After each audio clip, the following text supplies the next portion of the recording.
Hello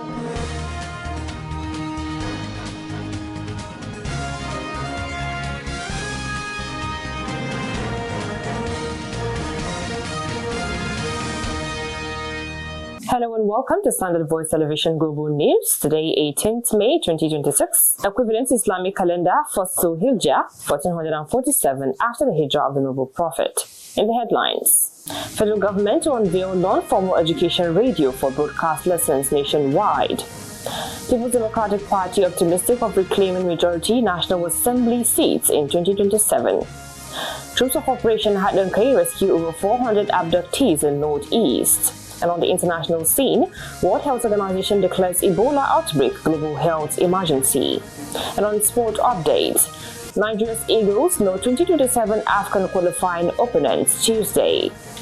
Details of these and more will be coming to you in the bulletin. I am Sumaya Mustafa. Stand by. The federal government is planning to unveil a dedicated radio station to broadcast lessons for adult and non-formal education learners across the country. The Director of Literacy and Development at the National Commission for Mass Literacy, Adult and Non-Formal Education, NMEC, John Ede, announced this in an interview with journalists in Abuja. Ede, who is also overseeing the commission, explained that the initiative was approved by the Minister of Education, Tunji Alosa, to expand access to learning in remote communities. He added that radio remained the cheapest and most accessible medium for reaching marginalized and hard-to-reach populations, noting that the station will broadcast literacy and vocational education programs nationwide and beyond Nigeria's borders. The director also stressed that the radio platform would be jointly utilized by NMEC, the National Commission for Nomadic Education, and other agencies responsible for the education of out-of-school children. The People's Democratic Party, PDP, is optimistic of reclaiming majority seats in the National Assembly and winning the presidency in the 2027 general elections, attributing its current status on internal disputes, litigations, and defections that trailed the 10th Senate. PDP National Publicity Secretary John Gudo Mohammed, in an interview, also accused lawmakers of the ruling All Progressives Congress APC of failing in legislative oversight and constituency representation, insisting that Nigerians were yearning for new leadership. He explained that the PDP National Working Committee (NWC), alongside other stakeholders, would pursue every legal means possible to reposition the party for electoral success. PDP was embroiled in a prolonged leadership crisis, which was eventually resolved on April 30 this year in favor of the National Working Committee led by Abdulrahman Mohammed and Samuel Anyau. The People's Democratic Party (PDP) is overwhelmed by confusion after the Interim National Working Committee (INWC), led by Tani Mutaraki, announced separate screening and appeal panels for the party's 2027 primaries, days after another faction of the party completed its own screening exercise. The development highlights the deteriorating leadership tussle within the PDP despite the April 30 Supreme Court judgment believed to have settled the crisis. The Turaki-led faction on Sunday unveiled screening and appeal committees for aspirants seeking presidential, governorship, National Assembly and State House of Assembly tickets across the 36 states and the Federal Capital Territory (FCT). The faction's National Publicity Secretary, Ini Emamobong, and National Organizing Secretary, Theophilus Dakas Shan, in a document they jointly signed, said the committee were constituted in line with the timetable approved during its 104th National Executive Committee (NAC) meeting. Still in the news, the House of Representatives primaries of the ruling All Progressives Congress (APC) has ignited an intense internal political crisis in recent years, with about 26 serving lawmakers losing return tickets. It was gathered that many other aspirants were disqualified and multiple withdrawals were recorded amid allegations of manipulation, imposition, and consensus engineering.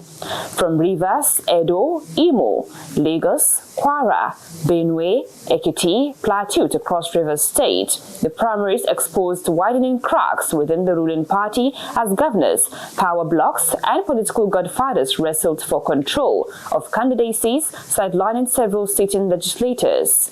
The APC National Publicity Secretary, Felix Morka, confirmed that 14 aspirants were disqualified during screening, adding that they failed to scale the party's screening exercise conducted in line with established procedures and guidelines.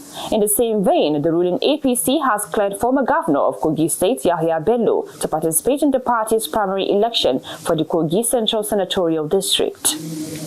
Moving on, governors and former governors and other powerful political figures intensify moves to take over seats in the National Assembly, putting the return bids of many serving senators at risk ahead of the 2027 general elections. It was gathered that 45% of current senators may struggle to secure return tickets amid fierce battles over party structures, consensus arrangements, and alleged imposition of candidates by powerful political interests. The development has already triggered internal tensions across major political parties, particularly within the ruling All Progressives Congress, where several outgoing governors are positioning themselves for Senate seats ahead of the end of their tenure in 2027.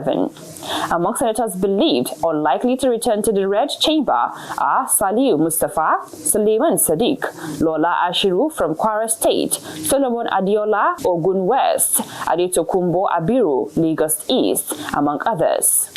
The current composition of the Senate stands at APC 87, ADC 8, PDP 4, NDC 3, APGA 1, Labour Party 1 and Accord 1, with 4 seats currently vacant.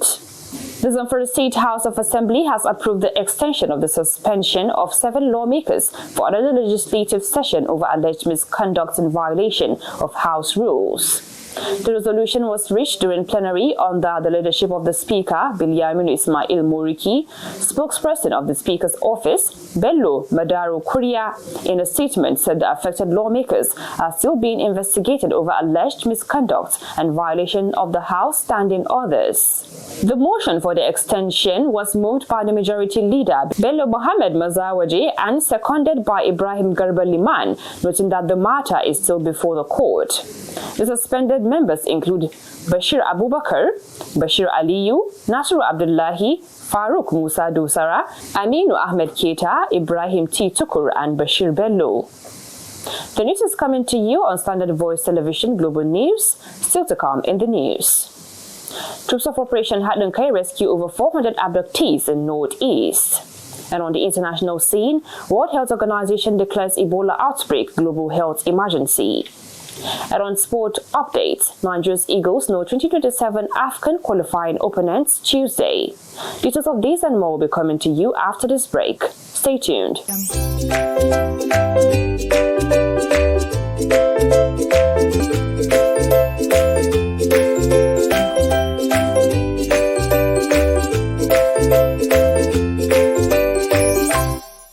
Welcome back from that short break, and now the news continues. Troops under Operation Hadunkai have intensified intelligence-led operations across the Goza and Mandara mountain axis in Borno State in continued efforts to rescue residents kidnapped from the Goshe community. The Director of Defense Media Operations, Major General Michael Onoja, in an interview, said the military remained worried about the fate of the abducted persons and was closely monitoring all emerging information relating to the incident. He noted that while some reports circulating about the situation were still being verified, troops had sustained coordinated operations aimed at locating, rescuing, and safely recovering the remaining captives. Onoja explained that the intensified efforts had already resulted in the rescue of some of the abducted victims, while operations were ongoing to secure the release of others still in captivity. Still in the news, Atiku Abubakar has faulted federal government's fresh World Bank loan from amounting to $1.25 billion, warning that Nigeria is sliding into unsustainable debt without impacting the citizens. The former vice president, in a statement issued through his media aide, Olusola Sani, described the proposed facility as further evidence of President Bola Ahmed Tinubu's reckless dependence on borrowing, despite worsening economic hardship across the country. He also expressed displeasure that an administration elected on pledge of economic revival had become associated with what he termed industrial-scale borrowing, while Nigerians grapple with inflation, rising energy costs, food insecurity, and declining purchasing power. Atiku therefore urged the World Bank and other international lenders proposed to tighten conditions for future loans to Nigeria and demand stricter compliance with transparency and accountability requirements. Moving on, the organized labor is demanding for another national minimum wage review despite complaints many state governments are yet to fully implement the existing 70,000 naira wage approved in 2024. The development is deepening tensions between labor unions and state governments, with the Nigerian Labour Congress NLC, Nigerian Union of Local Government Employees, and Nigerian Union of Teachers blaming some governors of selective implementation of the wage law. States repeatedly mentioned in labor complaints include Yobe, Zamfara, Gombe, Kaduna, Imo, Ebonyi, Cross River, Borno, Sokoto, Taraba, Bauchi, Nasarawa, Adamawa, Abia, Benue, Niger, Kogi, and the Federal Capital Territory, FCT. NLC General Secretary Emmanuel Ogbuaja in a circular alleged that while some governors publicly announced compliance, many workers still receive old salaries, while consequential adjustments and arrears remained unresolved.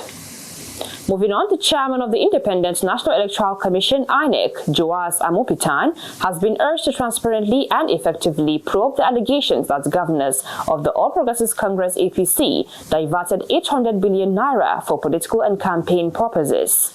The Deputy Director, Socio-Economic Rights and Accountability Project, STIRAP, Kolawole Oluwadare, in a statement, advised the INEC boards to demand full disclosure from the governors and the APC regarding the alleged contribution to any dedicated campaign fund. STIRAP also challenged Amopitan to urgently collaborate with appropriate anti-corruption and law enforcement agencies to enforce applicable sanctions where violations are identified, including prosecution, fines, and forfeiture of any unlawful contributions. STIRAP urged him and INEC to promptly initiate a formal review and investigation into compliance with Section 91 of the Electoral Act by all political parties and candidates, particularly in relation to the sources and scale of political or campaign financing in the current political cycle. Moving on to the international news, the World Health Organization (WHO) has declared that Ebola outbreak in the Democratic Republic of Congo and Uganda is a public health emergency of internal concern following cases caused by the Bundibugyo virus in both countries. WHO Director General Tedros Adhanom Ghebreyesus made the declaration in a statement after consulting with both countries.